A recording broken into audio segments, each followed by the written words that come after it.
know, right, y'all? Great intro. Well, hello again, y'all.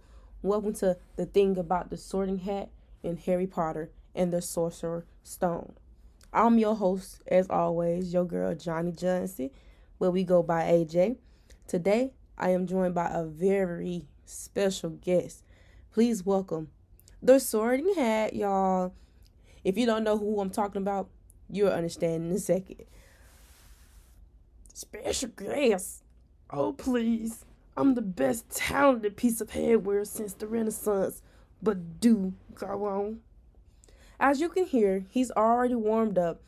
He sounds like he got a little strep in his throat, but we're not going to speak on that. In today's special, I'll walk through one central passage from Harry Potter and the Sorcerer's Stone, explain the Sorting Hat's literacy and historical inspirations, and discuss why this wrinkled old hat is actually one of the most important objects in the entire series. And yes, the hat will also be offering commentary, whether I want him to or not, I guess. I have thoughts and judgments, mostly about Gryffindors, their chronic hero syndrome, quote unquote. Alright, so we're going to focus on sliding right into it. We're going to discuss the passage. Let's talk about it. Let's begin when we all know, like, the Harry sorting, when he chose who Harry's going to be. I'm gonna read a little excerpt from chapter 7. Y'all ready? Okay. Said a small voice in his ear. Difficult, very difficult. Plenty of courage, I see. Not a bad mind either. There's talent. Oh my goodness, yes. And a nice thirst to prove yourself. Now that's interesting. What can I say? Difficult, very difficult. Plenty of courage, Oh, I wait, see. y'all. Let us roll back a clip real quick There's talent. so y'all can see what I'm talking yes, and a thirst to prove yourself. But where to put you? Not Slytherin. Not Slytherin. Not Slytherin, eh? Are you sure? You could be great, you know. It's all here in your head. And Slytherin will help you on the way to greatness. There's no doubt about that. No? Please. Well, if you're sure, Anything but Slytherin. better be Gryffindor! Okay, so basically, you could tell that he said not Slytherin. Still one of my top 5 dramatic reveals. I should have gotten an award. A golden stitch or something. I think he would have been great in Slytherin though. Whoa. So are you telling me you wanted him in Slytherin? But why you didn't put him in Slytherin?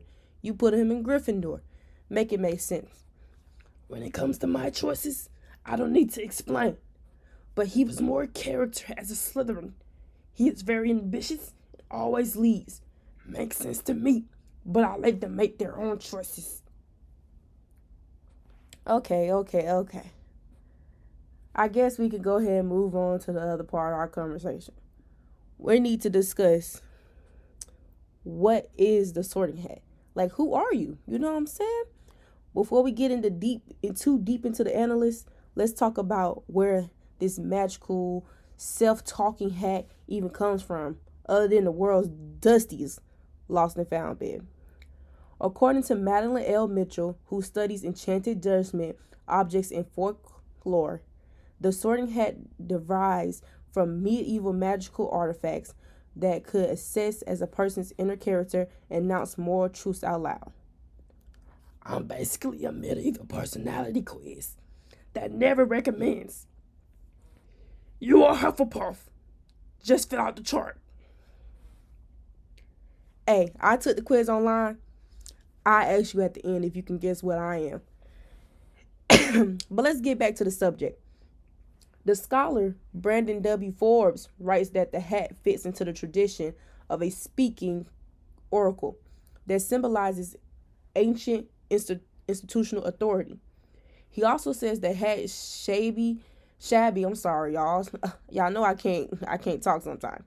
Shabby appearance is patches, rips, stains, reminds the readers powerful institutions don't always look powerful.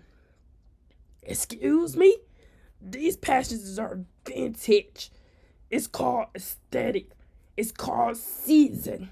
Have you seen yourself before you speak to me? Whoa, no disrespect, but you old and I'm not. Now, back to the passage since someone's being so rude. One of the biggest themes this moment reveals is the tension between destiny and choice. The hat sees Harry's ambition, his capabilities for greatness. You know, he really could have done numbers in Slytherin. But no, not Slytherin. Just such drama. Yet, it also respects. You just be interrupted. But yet, it also respects Harry's choice. It lets him participate in defining himself and what he wants to be in the future. Consent is important, even for magical headgear. If you don't let them make their own decisions, they'll turn into Glinda from Wicked. Glinda from Wicked? I was thinking at least somebody from my side of town. But okay, he could be evil and everything. This scene shows us that identity is the wizarding world, and the wizarding world isn't entirely predetermined. The hat evaluates, yes, but it doesn't override personal vendettas. Unlike, say, standardized tests. We're not going to speak on that, though. You all stress over your placement exams more than Harry stresses over Dark Lord. I don't think nobody asked you nothing. I don't think I asked you a question, but I guess you could come in now.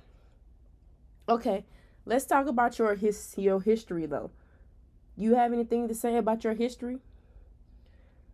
You know, I personally was in the 1990s when the UK was debating academic tracking, and you know, you could just talk about it. I don't feel like saying much. Okay, so I guess since he don't want to say nothing, I guess I will have to talk for the rest of the time. Lazy. But here's like the research that I have spotted on when I knew I was coming and I was coming to interview you. Rowling wrote Sorcerer's Stone in the 1990s when the UK was debating academic tracking and characterization of students. Systems that decided that what type of learner you were and what opportunities you would get. Forbes, you might not know who Forbes is, but we'll get that another day. Forbes argues that the sorting hat symbolizes anxieties about educational sorting systems. And look, once the hat shouts your house, that's it. 7 years, new identity, new reputation, new color scheme. There's no changes, no coming back from it. You just have to stick with what you are. Whoop whoop. Some children cry. Some children cheer. Some children are very happy with what I say. One fainted once, but I won't say who. Rhymes with Longbottom. So you actually just told us who it was. You just didn't want us to tell you who it was. You're messy. Clock it.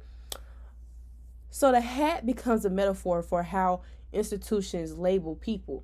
Sometimes quote unquote helpful, sometimes harmful.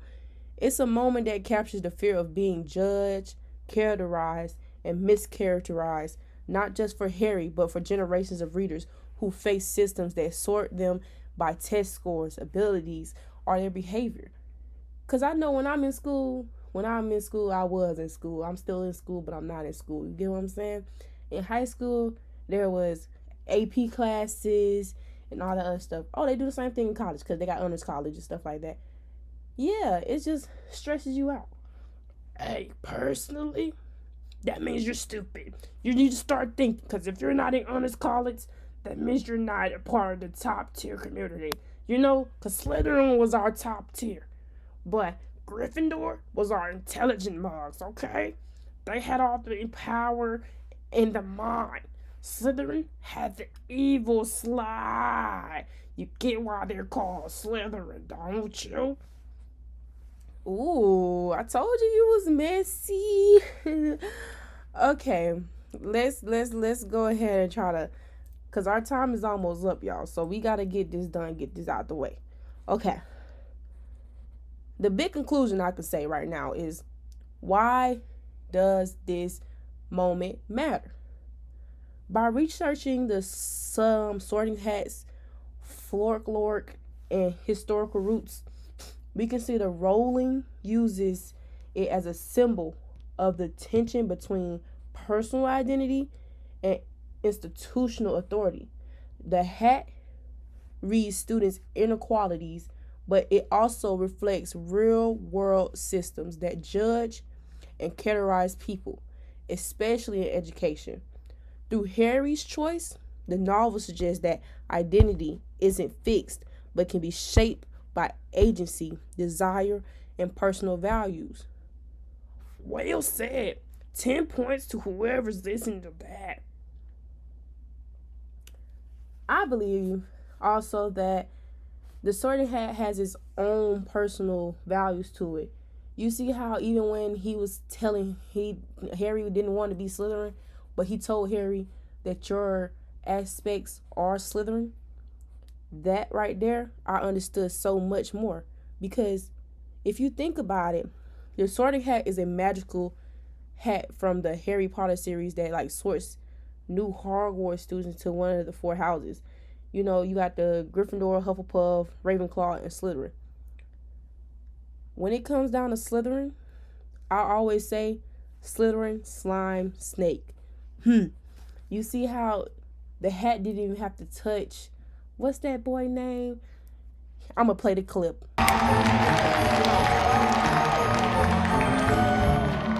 Draco Malfoy.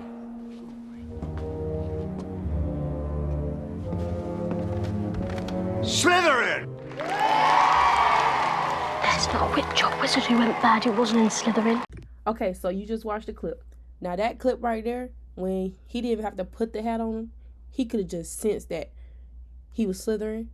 Because I believe, from my personal view, from watching all Harry Potter movies and reading every single book, that all the bullies types are real bloodline, if you want to say, of wizards and witches, all go to Slytherin.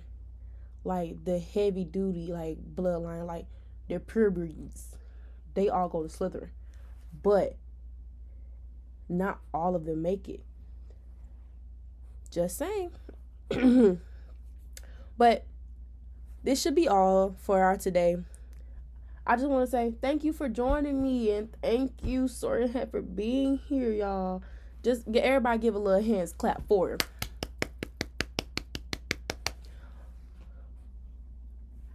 I expect royalties. You'll get your applause because you just did. So I feel like you should be happy. I'm not bound down to you though. In next week's imaginary episode, we will explore another fascinating literacy object. Maybe we can say Dracula's mirror or the handkerchief in Othello. Spoiler, it's messy. Until then, keep reading, keep questioning, and remember, if I ever land on your head, just relax. Or don't. It's more fun when you're fighting for it.